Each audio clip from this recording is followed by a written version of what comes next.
All right, let's dive right into this explainer. Today, we're going to completely break down the mechanics of building a quiet, boring, and highly predictable wealth machine. And we're using blueprints from some top-tier financial sources to do it.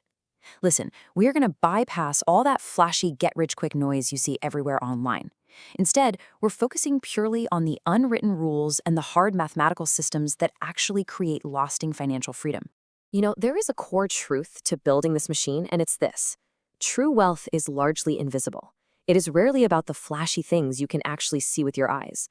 Most people look at someone like Warren Buffett living in the exact same house he bought back in 1958, and they just think, wow, he's just really cheap. But no, it's actually a deeply intentional system.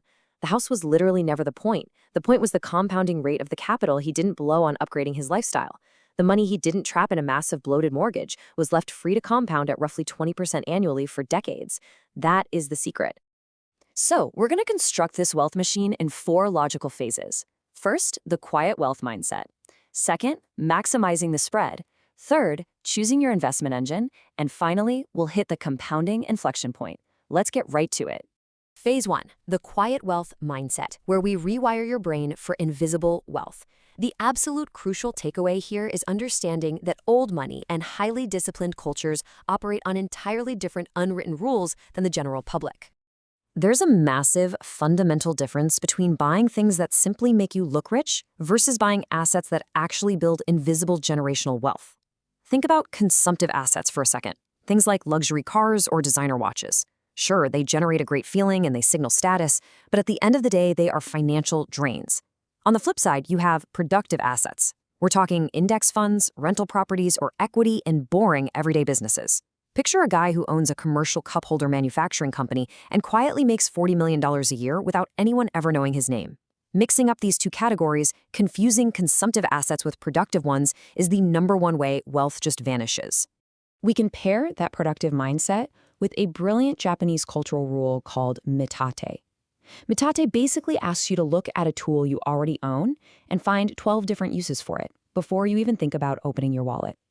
Instead of spending billions annually on single-purpose, highly specialized gadgets, like buying a fancy avocado slicer when you already own a perfectly good knife, Mitate trains you to spend 60 seconds just looking around your house. Adequate is free. New costs money. Money that you could be investing.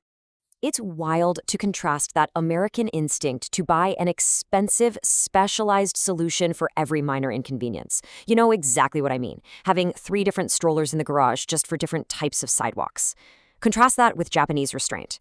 They use osagari, which is the practice of passing down gently used hand-me-downs without any social stigma attached, and that alone can save 30 to 40% on child-related expenses. They use a furoshiki, which is just a simple square cloth, to completely replace hundreds of dollars spent on specialized bags and wrapping paper. And they practice uchimizu, the habit of trying a free solution like simply opening a window to cool down before paying for an expensive one like cranking the AC.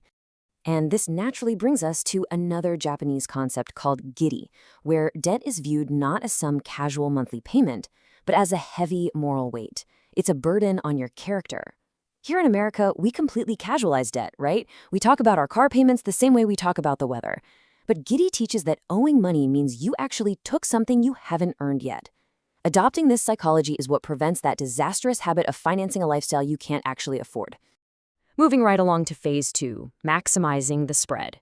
We're looking at income, gaps, and the mechanics of rented money, really exploring how the wealthy rapidly accelerate their baseline and systematically use debt in a totally different way than the average consumer. Because let's be real, saving alone is kind of like trying to fill a swimming pool with a teaspoon. These 3 steps form a realistic 5-year sprint designed to rapidly boost your income while strictly avoiding the wealth-killing trap of lifestyle inflation. First, you absolutely have to increase your earning horsepower. But here's the magic trick. When you get that raise, you automatically save and invest at least half of it. No questions asked. If you make an extra $1,000 a month, $500 goes straight to your investments. This completely locks in your progress and keeps your fixed costs permanently low, which gives you the ultimate financial flexibility. Now, once your cash flow increases, we have to completely reframe how we look at debt. Debt is simply rented money. And the only question that matters is whether the asset you buy generates more money than the debt actually costs. The wealthy do not look at a loan and ask how to pay it off instantly. No way. They ask, what is the spread? If you borrow money at 4% and it earns 7%, well, you just pocketed a 3% return on money that was never yours to begin with. You can actually see this math play out in everyday life through something like a 0% balance transfer. Moving debt from a high-interest credit card to a zero-interest promotional offer creates a massive, guaranteed positive spread. Think about it. If you're getting crushed by a 24% interest rate on a credit card, and you move that balance to a card with a 0% rate for 21 months by paying a simple one-time 3% transfer fee, boom, you just secured a 21% spread. You stopped being the one paying the massive interest and instantly flipped the math entirely in your favor. And check this out. This exact same mathematical engine scales all the way up to real estate. This is where the wealthy strategically fix and refinance properties to pull their original down payment entirely back out, which leaves them with an infinite return on their cash. For example, say you put $150,000 of your own cash into a distressed property. You fix it up, the value jumps, you refinance, and you pull $160,000 back out. You literally got every single dollar of your own money back, plus 10 grand in your pocket, and you still own a $700,000 cash flowing property. Because the cash you have left in the deal is zero, your return is mathematically infinite. It's brilliant. All right, on to phase 3, choosing your investment engine. This is where we move from just saving to actually investing, putting that capital into an engine that will do the heavy lifting for you. Let's break down the practical steps for transitioning from a saver to an investor. It all starts with a protective emergency fund, so you are never ever forced to panic sell your investments when life inevitably happens. Remember, saving money just protects it, investing grows it. You've got to mentally separate your safety bucket from your growth bucket. That growth bucket, it's allowed to fluctuate. It's supposed to. Once you have that mental boundary set up, you start small and you automate those contributions into simple index funds.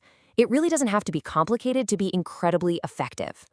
Now, when it comes to choosing exactly where to put that growth money, you've got to align the strategy with your own personal psychology. You're weighing the comforting, steady cash flow of dividend investing against the historically higher total returns of broad index funds. Dividend investing feels amazing because cash just magically arrives in your account without you having to sell a single share, and that keeps people super calm during market crashes. On the other hand, index funds own the entire market and have historically provided higher total returns, but they force you to actually sell off pieces of your portfolio in retirement, which, let's be honest, can be psychologically brutal when the market is down. Ultimately, the best engine is simply the one you can stick with for 30 years without panicking. Finally, we arrive at phase 4, the compounding inflection point. This is when the hill takes over the snowball and we reach the ultimate payoff of this entire wealth architecture. This is that exact magical moment when your money starts working harder than you do. So what's the crucial point everyone misses when they quit investing early just out of pure boredom? It's knowing exactly when the physics of compounding will finally take over the hard work of saving. Think about it like a snowball. When you start, you're packing that snowball by hand. It's freezing cold, it's agonizingly slow, and you're doing all the heavy lifting. The market isn't really doing much to help you. But eventually, that snowball gets big enough to just roll down the hill on its own momentum. If you literally just automate $500 a month, somewhere between year 12 and 15, the entire equation flips. The market actually starts generating more annual wealth for you than you are contributing yourself. Look at year 1. You put in $6 grand, the market gives you a measly $300. Totally underwhelming, right? But hold on. Fast forward to year 10. You've put in 60 grand, and the market has added 35,000. And then the real magic happens. Right around year 12 to 15, the returns on your investments completely eclipse your manual contributions. The wealth machine turns on, and it is entirely self-sustaining. By year 30, out of a roughly $1 million portfolio, over $800,000 is pure growth generated entirely by time and patience. That is money you never had to clock in for, and you never had to hustle for. You personally saved $180,000. Compounding just handed you $800,000. You didn't work harder, you didn't become some genius day trader. You just got out of the way and let the math do its thing. You just have to survive those boring early years without tinkering or panic selling. This is exactly why people fail. They obsess over measuring their portfolio in dollars during those early, slow years. They get discouraged, and they stop. You have to measure your consistency instead. Trust the process, automate it, and just ignore the scoreboard until you hit that inflection point. Like the saying goes, compounding doesn't fail most people, the timeline fails most people. So this leaves us with one final, vital question about your own financial blueprint. Are you willing to quietly build this boring machine today so it can set you completely free tomorrow?